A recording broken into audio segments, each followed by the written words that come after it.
두 번째 이슈로 넘어가면, 자, 내가 이 사건을 컨트롤할 수 있을 것이다 라는 착각에 대해서 말씀드릴게요.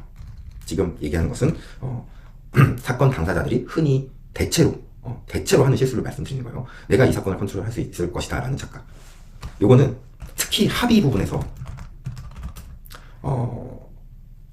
이런 이슈가 많이 생깁니다. 나는 소위 쌍방 사건이라고 하죠. 뭐 특히 폭행이나 이런 폭행 거의 대부분 폭행 사건이 많으니까, 폭행 사건일 경우에 쌍방으로 이제 예를 들어서 쌍방으로 딱 했어요. 싸웠어요. 근데 싸우다 보면 누군가는 조금 더 맞을 수가 있어요. 예. 싸우다 보면, 그죠? 싸우다 보면 항상 정확하게 이 사람 5대 때리고 이 사람 다섯 때리고 그렇지 않고, 이 사람은 5대 때리고 이 사람은 10대를 맞을 수 있는 거예요. 그리고 그런 것들이 CCTV에 나올 수도 있어요. 그래서 쌍방 사건이 됐어요. 그러면 결론은 어떻게 되냐? 쌍방 사건에서 단순 폭행을 얘기하는 폭행, 예를 들어서 단순 폭행을 얘기해 드릴게요.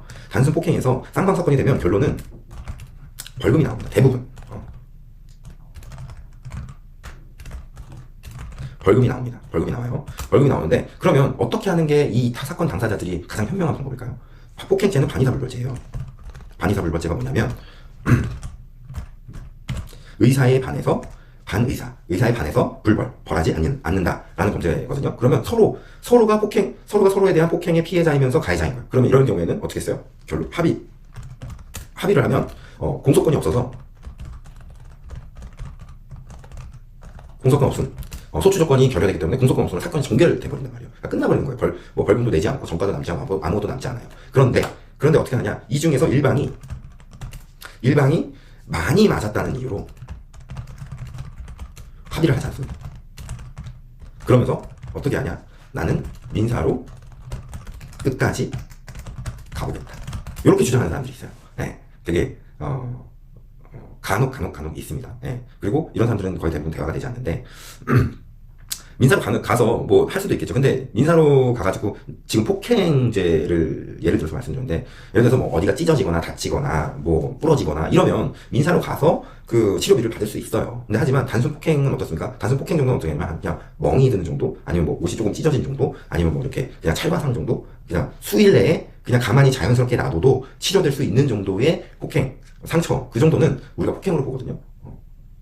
그래서 그런 정도의 폭행인데도 불구하고 나는 끝까지 민사로 가겠다 라고 하는 부분들은 굉장히 어리석은 부분인 거죠. 그러니까 그러면 어떻게 되냐? 벌금은 벌금대로 내고, 민사로 가봤자 상대방도 똑같이 어떻게 결론적으로 상해죄로 바뀝니다. 나도 상해 진단서 끊고 가서 치료받고, 이런 말씀 드리긴 뭐하지만 지금 제가 병원에 가도 3주 이상, 2주 이상 나옵니다. 예. 그냥 가서 싸웠는데 다쳤는데, 여기가 평소에 30, 40대들 안 아픈 데가 있습니까? 다 아픈 데 다 많잖아요. 가서 그냥 병원에서 누워버리면 2, 3주 금방 나오거든요. 그러면 서로 간에 2, 3주 진단서를 끊어가지고, 그러면 폭행이 이제 상해죄로 바뀌거든요. 그럼 바뀌면 어떻게 돼요? 그러면 이제 합의를 해도 반의사불벌죄가 더 이상 아니기 때문에 어떻게 돼요? 처벌을 받게 되는 거죠. 처벌을 받게 되는 그 수위가 어떻게 됩니까? 당연히 폭행보다는 상처가 있다. 상해 진단서를 제출함으로 인해서 더 높아지죠. 그럼 벌금은 벌금대로 내고, 그럼 상해 진단서 비용, 그다음 자기 병원 비용, 그다음 시간, 이런 것까지 다 쏟아부으면서 하는 거예요. 예. 근데 그 일방이 그렇게 하는 경우가 있다는 거죠. 굉장히 좀 어리석은 행동인데, 그 사람은 왜 그런 생각을 가지게 됐느냐? 바로 내가 이 사건을 컨트롤할 수 있을 것이다 라고 착각하기 때문이라는 거예요. 네. 그러면서 상대방이 예를 들어서 약간 좀 어수룩한 사람이다, 아니면 또 초보입니다. 사람이 살다 보면 싸울 수도 있는데, 예를 들어서 이 민사를 끝까지 가보겠다라고 하는 사람이 이런 경험이 있을 수가 있어요. 예를 들어서 쌍방 사건에서 이렇게 민사로 가고 자기가 사건을 컨트롤할 수 있다고 생각하는 사람은 과거에 경험이 있을 수 있어요. 과거에 어떤 경험이 있냐면, 특히나 쌍방 사건에서는 이렇게 합의를 하면 끝나지만, 예를 들어서 일방이 어떤 신분을 갖고 있다고 쳐볼게요. 제가 저번에도 한번 말씀드렸지만 어떤 신분을 가지고 있으면, 그러면 이 사건에 입건되는 것 자체가 문제가 될 수 있어요. 예를 들어서 공무원이나 제가 말씀드린, 아니면 연예인이겠죠. 연예인 또는 공인. 그러니까 내가 어떤 형사 사건에 휘말리면 어떤 나의 이미지나 그 품위 유지나 이런 것들이 손상되는 사람들 같은 경우에 진짜 인생 막 나가는 사람하고 만났어. 싸웠어. 어떻게 재수가 없게 걸렸어. 근데 걸려서 싸우게 되면 어떻게 돼요? 그러면 이 사람은 많이 맞았건 덜 맞았건, 이 사람은 자기의 그런 이미지가 실추돼서 벌금을 내는 것보다도 훨씬 더 많은 피해를 입기 때문에 그냥 돈을 주고 합의를 하고 그냥 끝내버리는 경우가 있어요. 그러면 이러한 경험이 이 사람에게 잘못된 경험으로 심어지기 때문에 어때요? 나중에 똑같은 사건을 만났을 때 내가 우기고 민사를 끝까지 가보겠다라고 하고, 대한민국에서 목소리 큰 놈이 이기는 거야 라고 얘기를 하면서 그냥 끝까지 그래 끝까지 한번 가보자, 내가 민사로 너 진짜 끝까지 다 받아낼 거야, 이런 식으로 하면 겁을 주면, 쉽게 얘기해서, 그러면 상대방이 쫄아서 합의를 해줄 거 해준 경험이 있다고 하면 그걸로 계속 밀고 나간다는 거. 근데 만약에 똑같은 사람을 만났어요. 그럼 어떻게 될까요? 그럼 벌금 내고 지 돈 쓰고 민사로 가봤자 어차피 다 기각됩니다.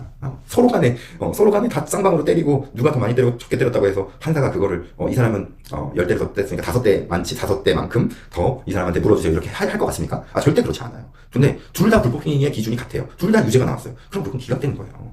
근데 제가 단서를 단 게 뭐예요? 둘 다 싸웠지만 어떤 일방이 치상 결과적으로 이빨이 부러지거나 안아골절이 생기거나 발이 부러지거나 머리가 터지거나 꼬매가 이런 경우에는 일부 병원비를 받을 수 있겠죠. 하지만 그렇지 않은 경우에는 서로 제가 수일 내에 치료될 수 있는 그런 폭행 사건이라고 얘기를 드렸죠. 그런 경우에는 이게 절대로 성립하지 않아요. 그러니까 정말 이런 것들을 모르시는 분들이 있어서 안타깝다라는 거죠. 제가.